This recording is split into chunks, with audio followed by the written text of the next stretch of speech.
So hello friends, welcome to my YouTube channel story line पे मैं आप सभी का स्वागत करता हूँ। अगर अब मैं आज स्टार्ट करने जाने वाला हूँ पार्ट 3 हॉरर स्टोरी का। इसकी में शराब की सच्चाई क्या है ये मैं आपको बताने वाला हूँ। और अगर पहले पार्ट 1 और 2 नहीं देखे होंगे तो आप मेरे यूट्यूब चैनल के ऊपर जाके देख सकते हो, फिर उसके बाद यहाँ पे आना, क्योंकि वो पहला पार्ट सुनने बिना आपको ये पार्ट समझ में नहीं आएगा। ठीक है, तो चलिए शुरू करते हैं मैं अपने चैनल की तरफ। तो स्टोरी कहानी शुरुआत होती है और रात का सन्नाटा और भी गहरा हो चुका था। हवेली की दीवारों पर लटपट जालों और टूटी फूटी खिड़कियां का से आती ठंडी हवा मानो हर सांस को मौत की आहट ला रही थी। तीनों दोस्त आरव, कबीर और सिया अभी नेहा को ढूंढ रहे थे, लेकिन हर जगह अंधेरा था और हवेली के भीतर की आवाज एक अदृश्य शक्ति की मौजूदगी की एहसास दिला रही थी। आरव टॉर्च लेकर आगे बढ़ा, उसकी आंखों में चिंता साफ झलक रही थी। नेहा कहीं मजाक तो नहीं कर रही है, उसने खुद को समझाने की कोशिश की, लेकिन उसकी आवाज में भी डर साफ महसूस हो रहा था। कबीर पीछे से बोला, यह हवेली मजाक की जगह नहीं है। मैंने कहा था ना, हमें यहाँ आना नहीं चाहिए था। ऐसा कबीर बोला। फिर सिया ने धीरे से कबीर का हाथ पकड़ा और बोली, डरने से कुछ नहीं होगा, हमें नेहा को ढूंढना होगा। ऐसा सिया ने कहा। हवेली का लंबा गलियारा उन्हें उस पुराने दरवाजे तक पहुंच ले गया जिसे उन्होंने अब तक नहीं खोला था। दरवाजा बंद था, लेकिन उसके पीछे से धीमी धीमी सिसकियां जैसी आवाज आ रही थी।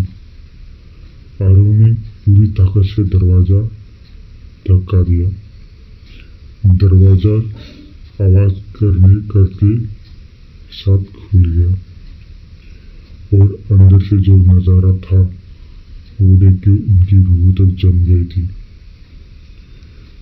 कमरे के बीचे बीच जमीन पर एक पुरानी लकड़ी की चौकी रखी थी। उस पर सूखे फूल, राख और किसी पुरानी लड़ने की जली हुई लकड़ियां थी। कमरे की दीवारों पर अजीब से मंत्र खून से लिखे गए थे और ठीक सामने दीवार से बंधी हुई नेहा थी। उसकी आंखें बंद थी और होठों से खून टपक रहा था। सिया चीख पड़ी, नेहा, और दौड़कर उसे छुड़ाने लगी, लेकिन जैसे ही उसने रस्सी को छुआ, कमरे में अचानक हवा का तूफान चलने लगा। दीवारों से डरावनी हंसी गूंजने लगी। नेहा ने धीरे धीरे आंखें खोली। उसकी आंखों अब वैसी नहीं थी जैसे पहली थी। उनमें से एक अजीब सी लाल चमकती थी। उसने कांपती आवाज में कहा, तुम्हें यहाँ नहीं आना चाहिए था। कबीर पीछे हट गया। ये नेहा नहीं है, इसमें कुछ और आ गया है। आरव ने हिम्मत करके उसे जगाने की कोशिश की। नेहा, खुद पर काबू रखे, हम तुम्हें यहाँ से निकालेंगे। ऐसा नेहा ने बोला। नेहा को बोला। तभी अचानक कमरे की दीवार से एक औरत की परछाई निकली। उसका चेहरा आधा जला हुआ था, बाल बिखरे हुए थे और आंखों से सिर्फ नफरत की आग थी।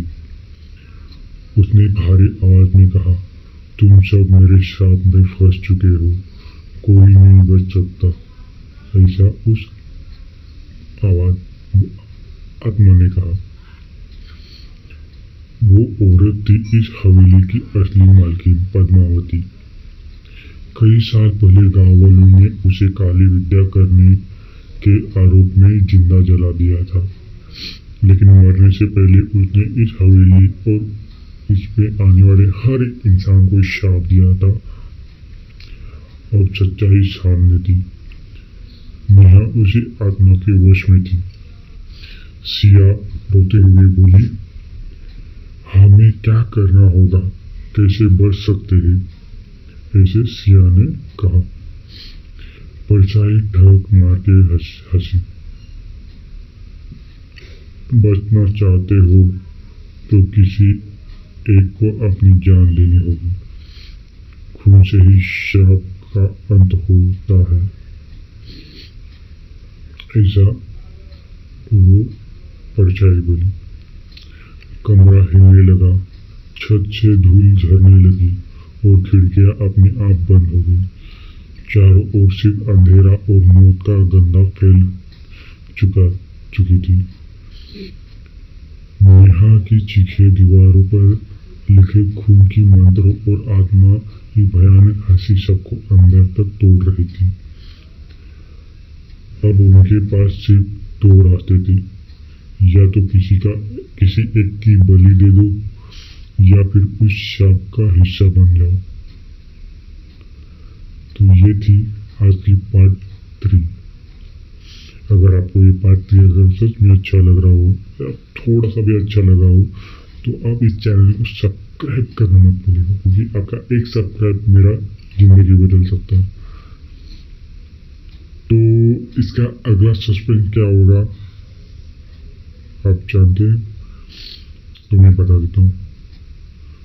तो क्या नेहा पूरी तरह से आत्मा के कब्जे में आ गई थी या फिर जाएगी? कौन बलिदान देगा? क्या श्राप का अंत होगा या सब हवेली में कैद हो जाएंगे? तो ये सब जानेंगे हम अगले वीडियो में, पार्ट 4 में। तो चैनल को सब्सक्राइब करिए और ना बोलना, ठीक है? मिलते हैं अगली वीडियो में, तब तक के लिए बाय बाय।